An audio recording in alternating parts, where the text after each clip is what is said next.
Hour 2, Wildcat insider Mitch Fortner, AJ Shaw. Troy is heading home, as we're going to speak with Wyatt for most of the rest of the show. Really cool. I like the tweet from Randy Peterson earlier today. Randy Peterson at the SID for women's basketball at K-State. He said with 23 points, Aoka Lee will join Kendra Wecker, Nicole Oldie, and Brittany Chambers in the K-State 2,000-point club. Wecker and Lee would be the only two players with 2,000 points and 1,000 rebounds. And then Nicole Oldie retweeted it earlier today. I retweeted that.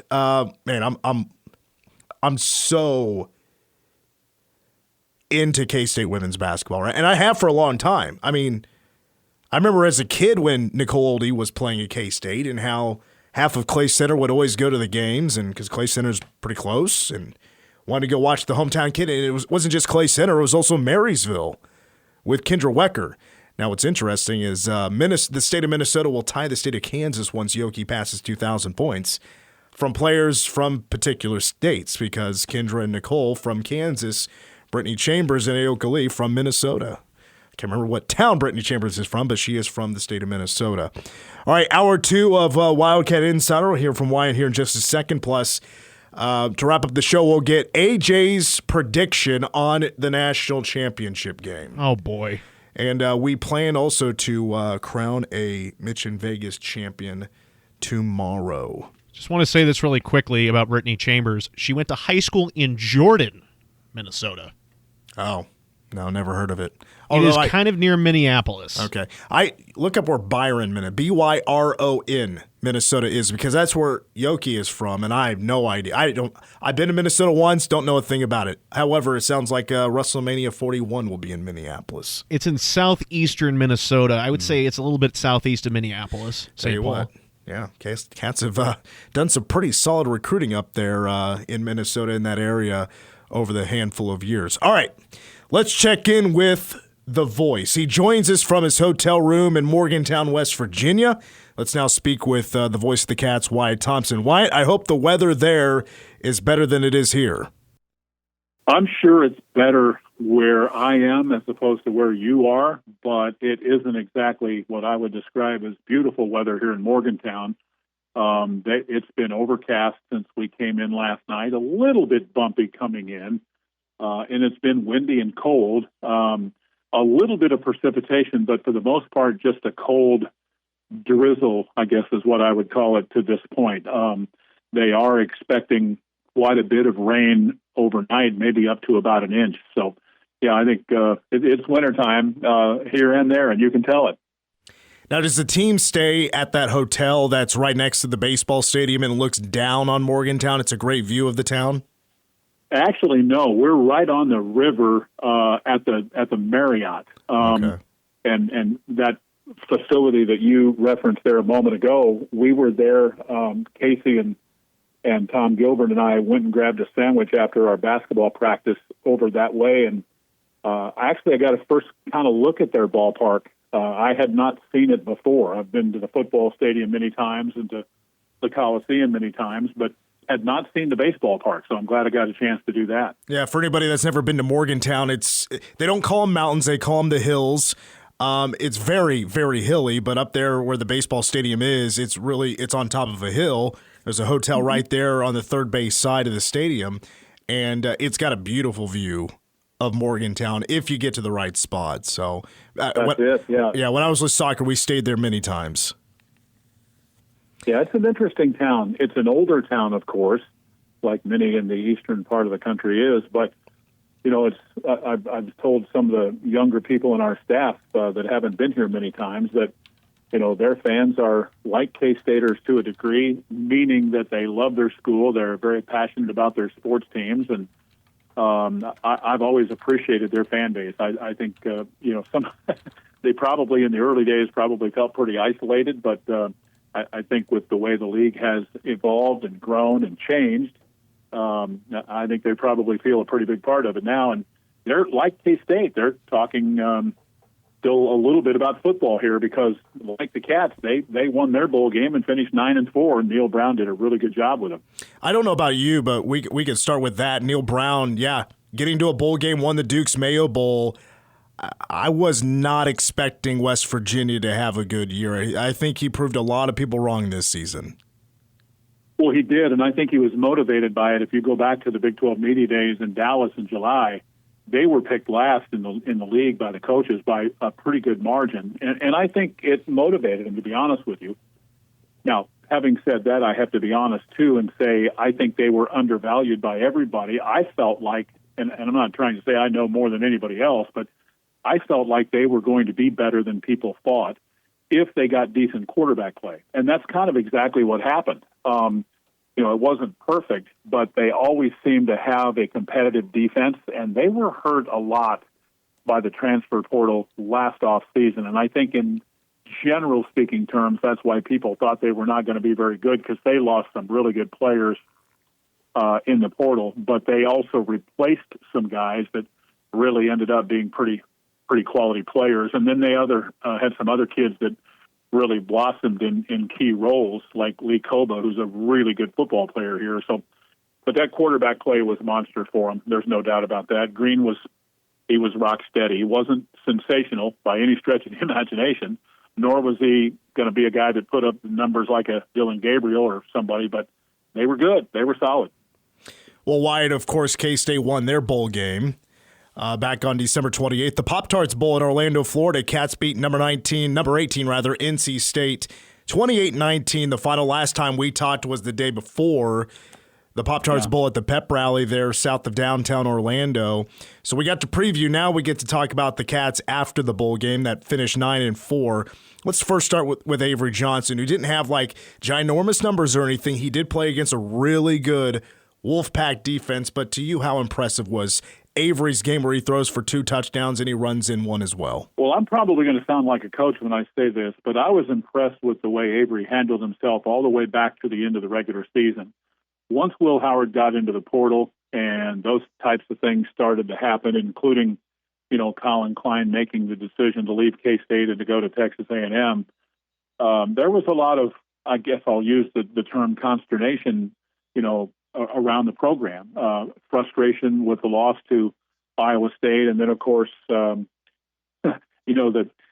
situation where there were fans fearful that Avery would leave too, and all of those kind of things. But the coaches have talked so much about how he handled, that month and the week leading up to the game, the day or two prior to performance in the bowl, and then, in post game. I mean, I don't know that you could expect a whole lot more from a 19-year-old young man. I thought it was exemplary, and you're right. His numbers were not eye-popping, but when you think about how he managed the game in critical times, made big throws, made a couple of big runs. Like I say, I don't know how you could expect a lot more for his first career start at quarterback. And offensively, let's also give a shout to DJ Giddens, who had a rushing touchdown and a receiving touchdown in the game. Garrett Oakley had a couple of catches for 35 yards. Jace Brown, 5 catches, 52 yards, had that great touchdown to win the game for K-State on that fade route from Avery Johnson. Now, defensively, and Wyatt, I don't remember who you guys named for your defensive player of the game, but it's like as of us media, we vote on the MVP of the game.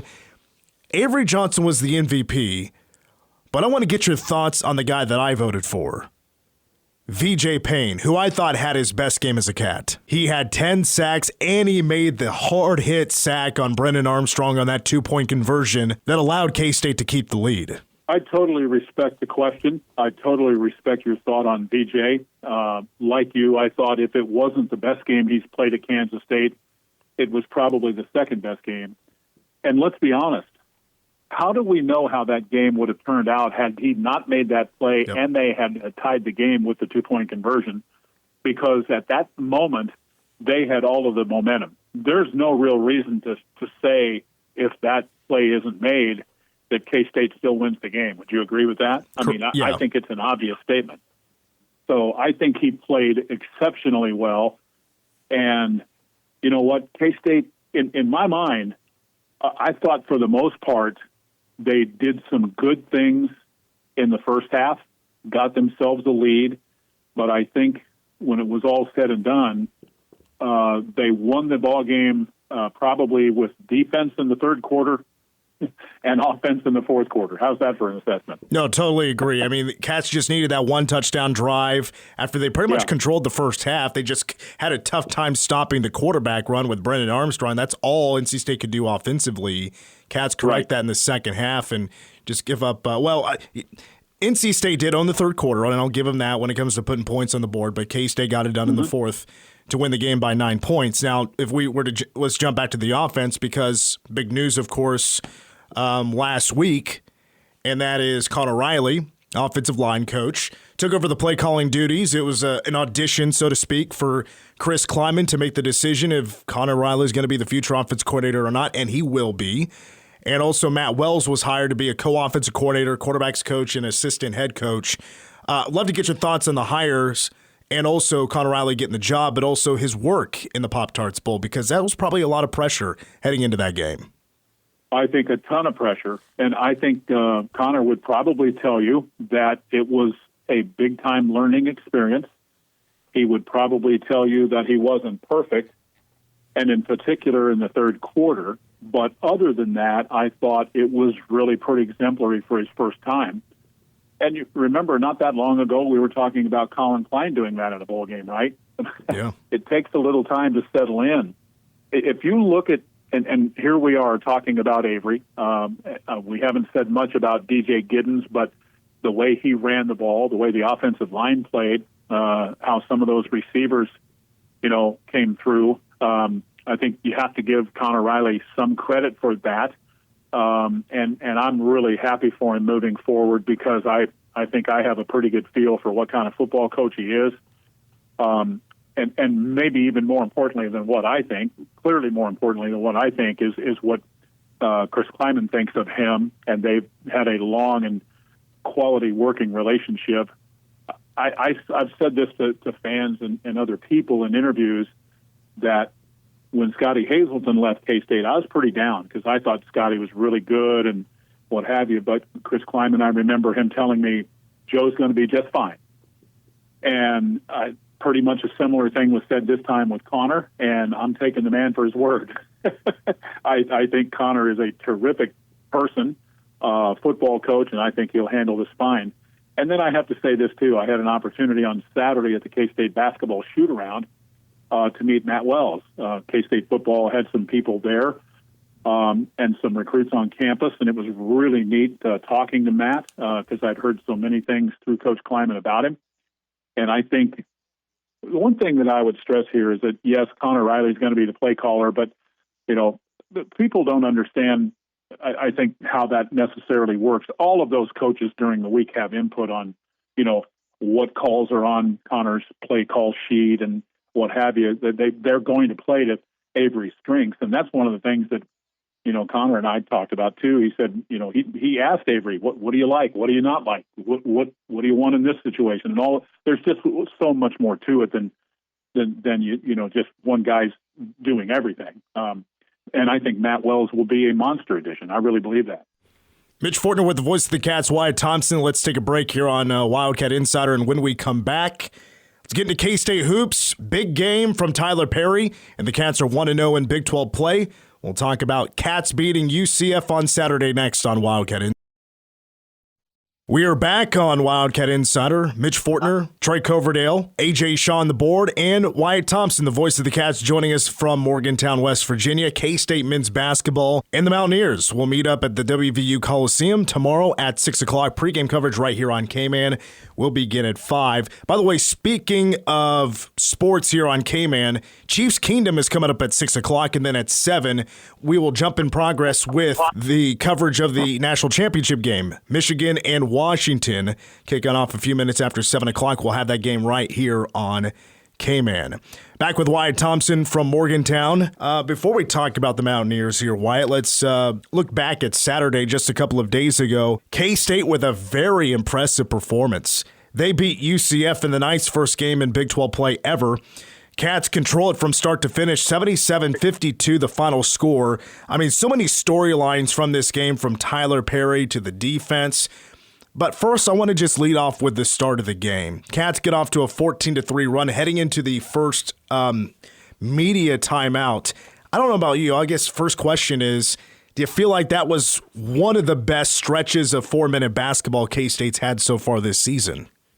I think absolutely the answer is yes to that. And the reason I feel that way, Mitch, is because it was happening on both ends.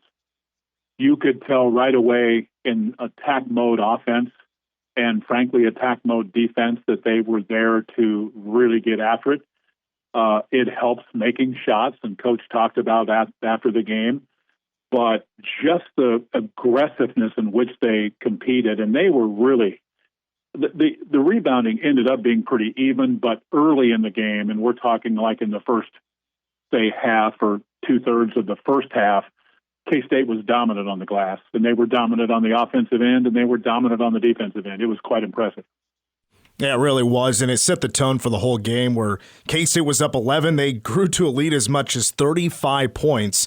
They ended up winning by 25, 77-52. K-State even having a better second half, scoring more points by 7. They scored 42 points in the second half. Of course, that was led by Tyler Perry. He had 8 points in the first half, and then he scores 17 in the second half. And where he did most of his damage was the three-point line. Finished 6 for 11 in the game.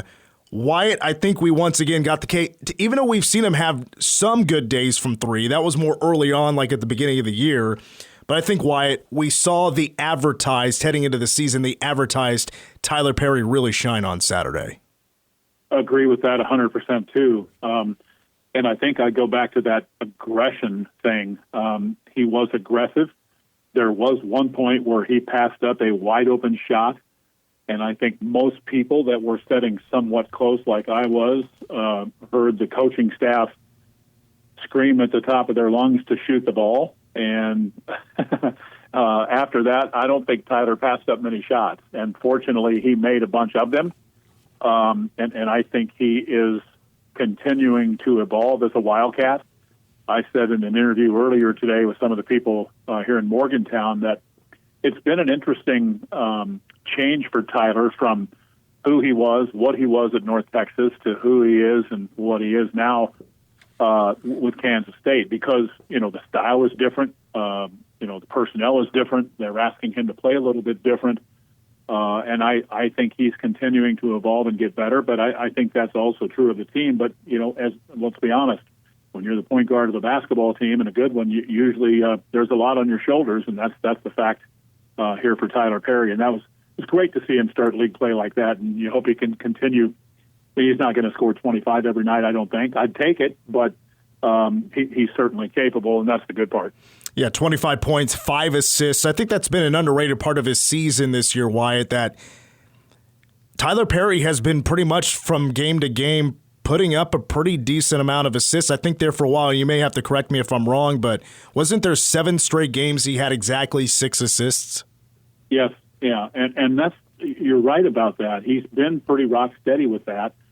And when you consider the progress that he made Saturday offensively, and he's gotten better slowly, but he has gotten better defensively as this season has progressed. And I think you could also say that, too, about Arthur Kaluma. It's made K-State better. They're giving up just 68 points a game. Opponents are shooting 40% from the floor against K-State through 14 games. Those are decent numbers against the kind of competition that they've played. They've played against some Chicago State-type teams where they didn't play their best basketball and found a way to win. I understand that. And they didn't play well against Nebraska, especially in the second half. But this is a team that I think is continuing to grow and get better.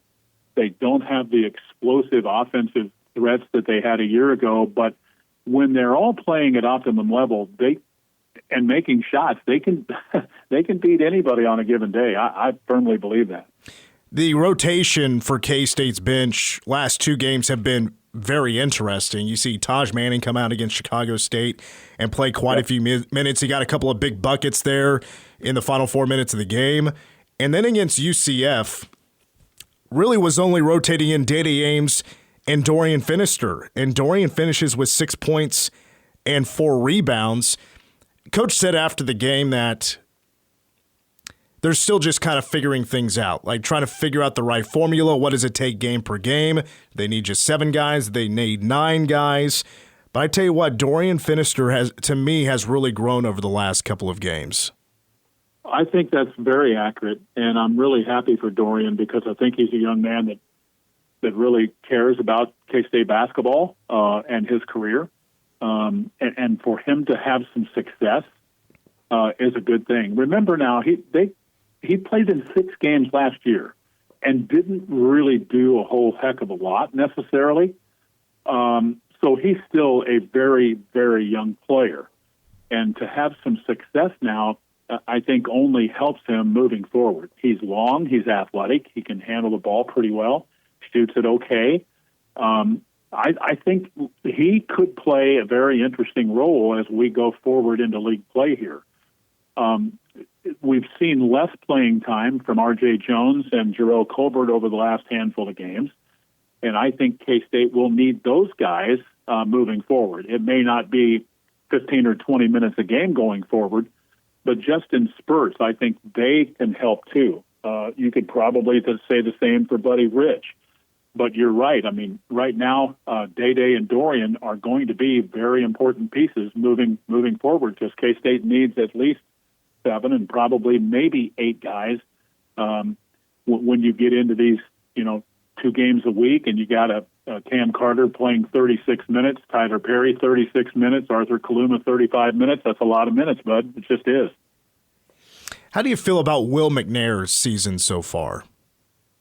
Well, I think like the team, up and down. When he's been good, he's been good. When he's been just ordinary, that's kind of what it is too.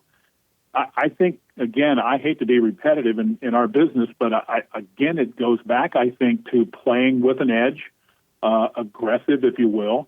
And when Will is aggressive, more times than not, there's more success there. I think you would probably agree with that. This is a guy that had 11.6 rebounds and a block and a couple of steals in 28 minutes on Saturday against a team that has good size. Mm-hmm. So he can be a decent piece. Again, just more consistent is what I think Coach Tang clearly is looking for from him and a lot of others.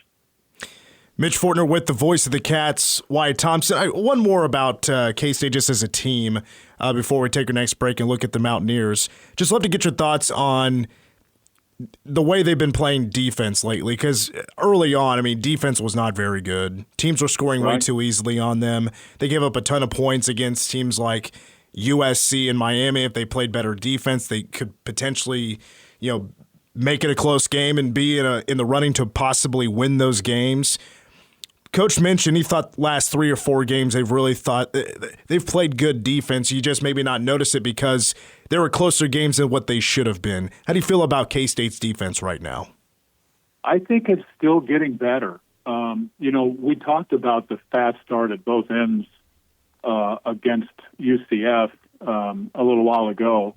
The other thing that I was encouraged by, and I'm just going to be blunt about this, was you knew coming out of the locker room, UCF on Saturday down at halftime was going to really get after K-State in the first 3 or 4 minutes of that second half, and they did.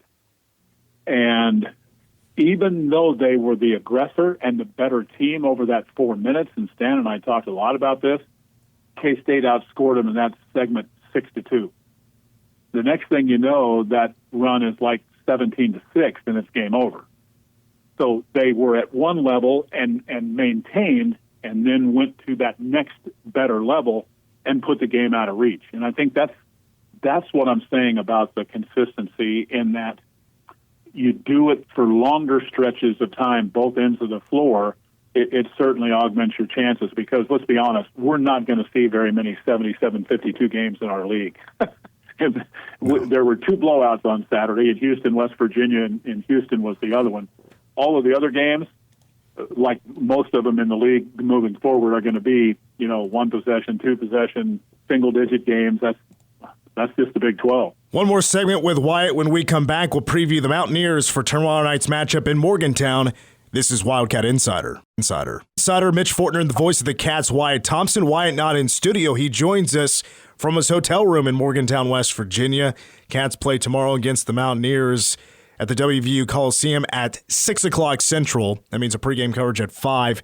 Here on K-Man, you'll hear the play-by-play with Wyatt and Stan, plus the game is also televised on ESPN+. Wyatt, let's take a look at the Mountaineers. They're 5-9 on the year, but they are a head-scratcher when you're trying to, because I do my Mitch Palm segment, trying to figure out a accurate prediction on this one.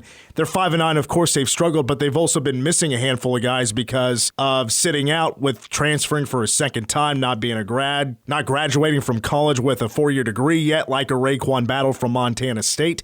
So guys have been sitting out until that waiver that allowed them to play from a court in West Virginia. So Raekwon Battle is an example. He is now playing, and he has really torn up in his first 3 games, but they're still 5-9. So love to get your thoughts on what you think about the Mountaineers against K-State. Well, clearly they're better than what 5-9 would indicate, and yet you have to respect both sides of the coin, so to speak. And what I mean by that is they have not really hit their stride yet for lots of different reasons, but the main thing is they just haven't had the full complement of guys, and they still don't.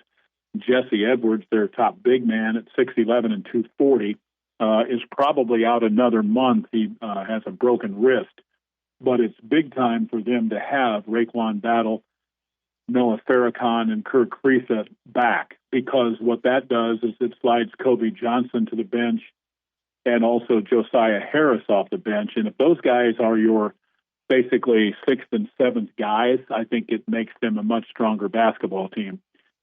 They're going through now where you've had Battle play in just 4 games and Kriisa and Farrakhan 5, still kind of figuring out how they're going to play together. But I think in time, they could be a dangerous team. A lot of people felt like this would be a potential tournament team this year, and with Battle leading the way, and he's just a scorer, man. We saw him last year with Montana State in the tournament. Just a 3-level scorer, good player. So they're dangerous without a doubt. Yeah, I mean, heck, 21.5 points per game. He's also rebounding like 6 a game. But, Jesse Edwards, that is a big loss. 15 points, 9 rebounds a game. That'll be interesting about the paint presence for West Virginia in this game. That'll be something I'll be watching closely. But the Mountaineers have lost 4 of their last 5. Their win in those 5 was against Toledo at home. They just lost to number 3 Houston on the road, 89-55. They got a tough stretch here because they have K-State, Texas, Oklahoma, and Kansas after K-State's 3 straight top 25 opponents. Wyatt, before we wrap up, wanted to get your thoughts on a couple of games in the Big 12, also playing on Tuesday. No games tonight, national championship for football taking place. So 5 Big 12 games taking place tomorrow, playing at the same time as K-State in West Virginia. What do you think about Houston playing at Iowa State? Cyclones did lose their first game. Houston is 1-0, but the Cougars going to get that Hilton Coliseum experience. Yeah, Hilton Magic, right? It's interesting, I think, probably for me personally, the game that I would have the most interest in those games tomorrow night, other than our game with West Virginia. Houston they just beat up West Virginia Saturday. I've watched the game twice. They played really, really well offensively. They are outstanding defensively right now, have one of the best point guards in the country in Jamal Shedd. They're deep and talented, and they just clubbed West Virginia.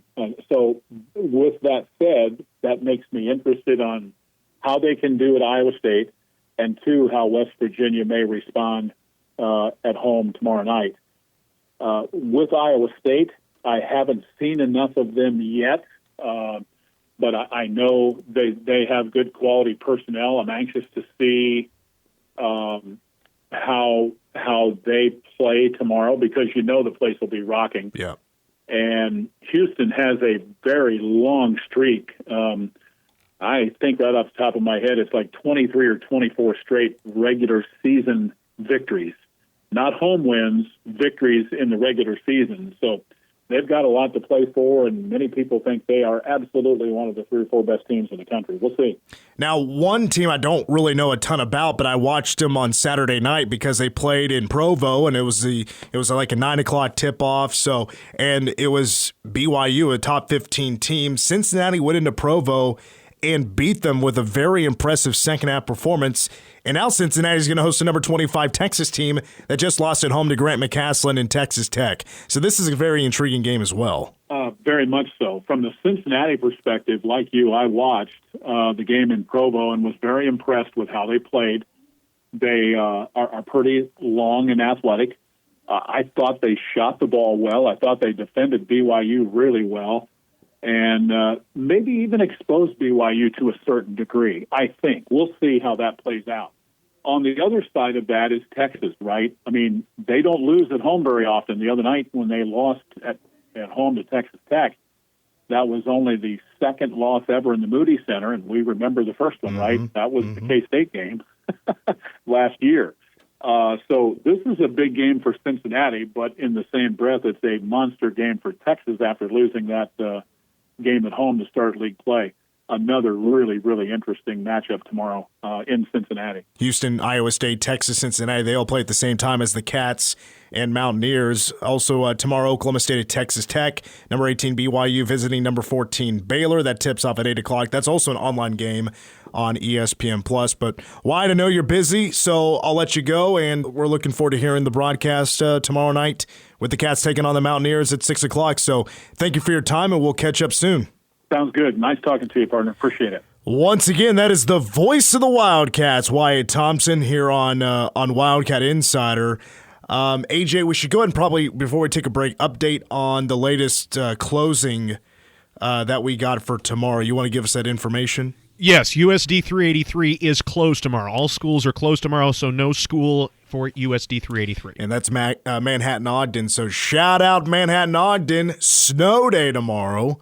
Woohoo! I'm sure mostly everybody else in the area will be maybe following suit. We'll see. You never know. Closing and cancellations, by the way, that page, newsradiokmaine.com, to get all the latest closing and cancellations due to our winter weather. All right, we take a final break. We'll wrap up the show with AJ's prediction on the national championship, which kicks off at approximately 6:30. Something around, let's see, it says 55 minutes from now. So that would be actually 6:45. ESPN's at 6. Anyway, AJ's prediction next. During that update, Troy Coverdale brought up the Aoka Lee winning Co-Big 12 Player of the Week honors. To add to that, this weekly honor for Yoki is her 19th from the Big 12. It's pretty incredible. And we're just weekly honors. Weekly honors. 19 of those, which is incredible. Yeah, I think her number's going to be in the rafters of Bramlage in just a few years, probably. AJ, the college football playoff national championship game is exactly 49 minutes away from kicking off. Number 1, Michigan. Number 2, Washington. Both about to be foes in the same conference. Who do you got? I know everybody's been waiting for this, at least for a few minutes. I like both these teams. Michigan's defense is very, very good. Washington's offense is pretty electric. I'm a big fan of Michael Penix Jr. I think he could potentially be QB3, QB4 in this upcoming draft. I'm going to go Washington 33, Michigan 27. I didn't even think of a final score. I just had a team in mind. Listen, I'm kind of tired. I'd like to once in a while make a prediction that's not based on stats, the eye test, athletes, high-profile players.